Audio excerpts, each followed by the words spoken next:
আমাদের বাজারে আমার বাবা 10 কেজি চাল বাকি নিত। দেওয়ার কথা ছিল হয়তো 2 দিন কি 3 দিন পরে, আসলে দিতে পারে নাই। তার জন্যে আমার বাবাকে অনেক কথা বলা হয়েছে যে নিয়ে খাইছো, এখন টাকা দিবে না কেন, টাকা দিয়ে এখান থেকে যাবা। তখন আমরাও পিছনে দাঁড়িয়ে খালি শুনছি, আসলে বলার তখন কিছু ছিল না। আপনার মাকে কখনো টাকার জন্য কাঁদতে দেখছেন?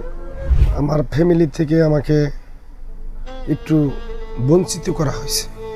যেমন আমি বাবার ওয়ারিশ যতটুকু পাইতাম সেতটুকু পাইনি, আচ্ছা, এটা বেশি দুঃখ। ওয়ারিশ পাননি কিভাবে? আপনার মানে ভাই বোনের সাথে হ্যাঁ, ঝামেলা হয়েছিল?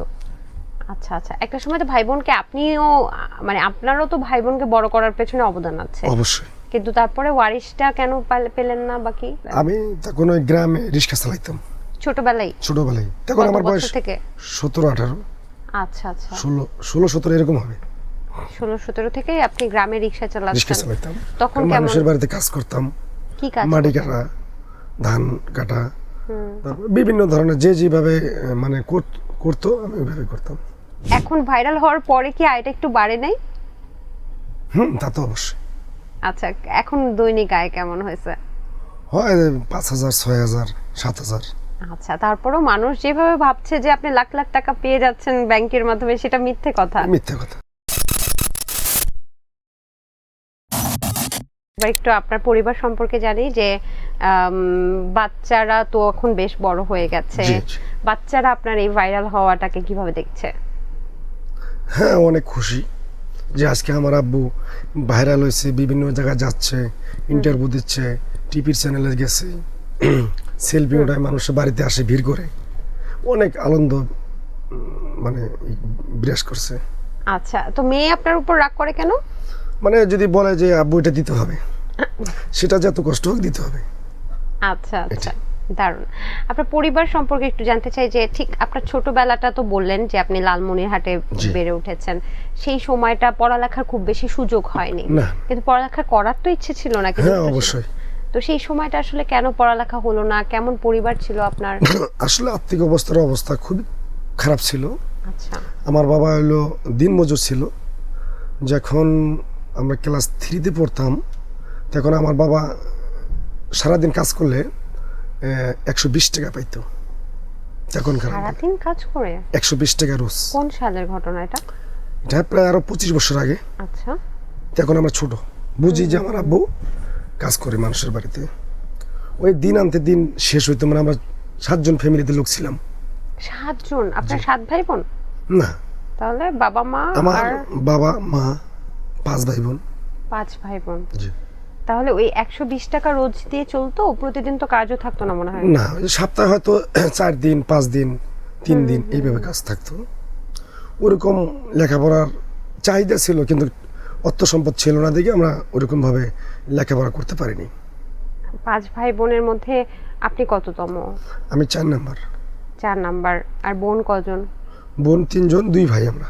2 ভাই। তাহলে তারপরে সবাই তো আসলে পড়াশোনা করতে পেরেছে কি, বা ছোট বোনদের কি বিয়ে দেওয়া? হ্যাঁ, আমার ছোট বোন যে সে একটু লেখাপড়া করছে, আর আরেক ভাই উনি একটু লেখাপড়া করছে। সেই সময়টা তো আর্থিক টানাপোড়েন ছিল, এটা বুঝতেই পারছি আপনার কথা শুনে। জি। কখনো টাকার জন্য অপমানিত হয়েছেন সে সময়টা? মনে আছে যে আপনার বাবাকে কেউ অপমান করে দিয়ে যাচ্ছে? একটা গল্প শুনতে পারি? আমাদের বাজারে আমার বাবা 10 কেজি চাল বাকি নিত। দেওয়ার কথা ছিল হয়তো 2 দিন কি 3 দিন পরে, আসলে দিতে পারে নাই।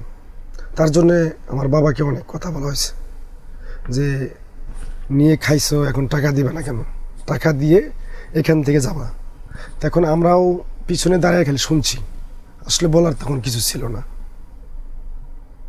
আপনার মাকে কখনো টাকার জন্য কাঁদতে দেখছেন? না, এরকম আমরা যখন বড় হয়েছি, বুঝমান হয়েছি, তখন থেকে আমার মাকে কি বাবাকে টাকার কি খাওয়ার কোনো অভাব আমরা তাকে তখন দেয়নি। আচ্ছা, তারপর আস্তে আস্তে বাবার সাথে হালটা ধরলো কে পরিবারে? আমি, আমার বড় ভাই। আপনি প্রথম ধরলেন? না না, আমি 2 নাম্বার। আচ্ছা, মানে তারপর বাবার পরে জি। পরিবারে হালটা ধরলো কে? আমার বড় ভাই আপনার বড় ভাই। জি। আর আপনি তারপর কি কি করা শুরু করলেন আমি তখন ওই গ্রামে রিক্সা চালাইতাম ছোটবেলায়? ছোটবেলায়। তখন কত আমার বয়স বছর থেকে? 17-18, আচ্ছা আচ্ছা, 16-17 এরকম হবে। 16-17 থেকে আপনি গ্রামে রিক্সা রিক্সা চালাচ্ছেন। চালাইতাম, তখন কেমন মানুষের বাড়িতে কাজ করতাম, কি কাজ মাটি করতেন? কাটা, ধান কাটা, তারপর বিভিন্ন ধরনের যে যেভাবে মানে করতো আমি ওইভাবে করতাম। আচ্ছা, আপনার কেমন রোজ প্রতিদিন পাইতেন? তখন হয়তো 200 থেকে 250। আচ্ছা, তো এটা দিয়ে কি চলতো টাকা পয়সা বা পরিবার? হ্যাঁ, তখন তো আমি যখন আমার বাবা হালটা আমাদের উপর ছেড়ে দিল, তখন আমরা মোটামুটি সবাই একটু, আমার ভাই, আমি, আমার বাবা সহ একটু কাজ করতেছি, মোটামুটি অভাবটার বুঝতে দিইনি। আচ্ছা, যদি বলি যে আপনার এই যে জীবনে সবচেয়ে কষ্ট আপনি কবে পেয়েছিলেন, মানে যেটা আপনি কখনো ভুলবেন না, হয় না মানুষের জীবনে এমন একটা গল্প সেটা থাকে। আমি গ্রামের বাড়িতে পাইছি। কেন? সেটা আমার ফ্যামিলি থেকে আমাকে একটু বঞ্চিত করা হয়েছে। যেমন আমি বাবার ওয়ারিশ যতটুকু পাইতাম সেতটুকু পাইনি, আচ্ছা, এটা বেশি দুঃখ। ওয়ারিশ পাননি কিভাবে? আপনার মানে ভাই বোনের সাথে হ্যাঁ, ঝামেলা হয়েছিল? আচ্ছা আচ্ছা, একটা সময় তো ভাই বোনকে আপনিও মানে আপনারও তো ভাই বোনকে বড় করার পেছনে অবদান আছে, অবশ্যই। কিন্তু তারপরে ওয়ারিশটা কেন পেলেন না বাকি? ওই তো মনে করেন বাবার কাছ থেকে আগেই মারা যাওয়ার আগে লিখে নিস। আপনার বাবা মা বেঁচে নেই? মা আছে, বাবা নেই। আচ্ছা, মায়ের দায়িত্ব কে নিচ্ছে এখন? আমি। আপনি নিচ্ছেন? আপনার সাথে থাকেন এখন? গাজীপুরে থাকেন? না না, উনি গ্রামের বাড়িতে থাকে, আমি গাজীপুরে থাকি, আমি টাকা বাড়িতে পাঠিয়ে দিই, খাই। আচ্ছা, তারপরে তো শুনলাম যে আপনার সংসারে ফুটফুট একটা বউ এসেছে।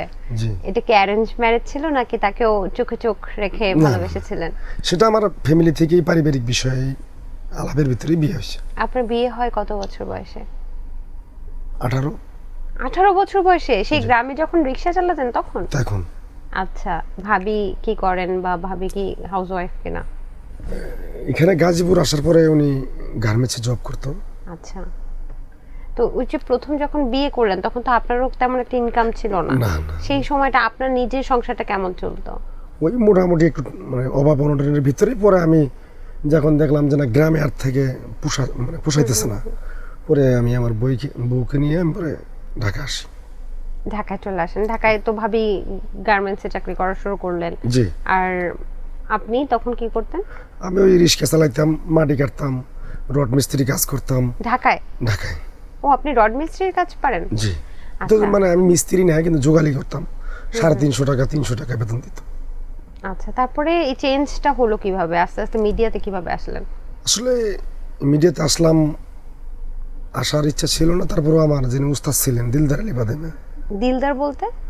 আমার এক উস্তাদ আছে, মানে আমি যে মিডিয়াতে যেভাবে আসছি, যারা হাত ধরে আসছি, তার নাম হলো দিলদার আলী বাদেমা।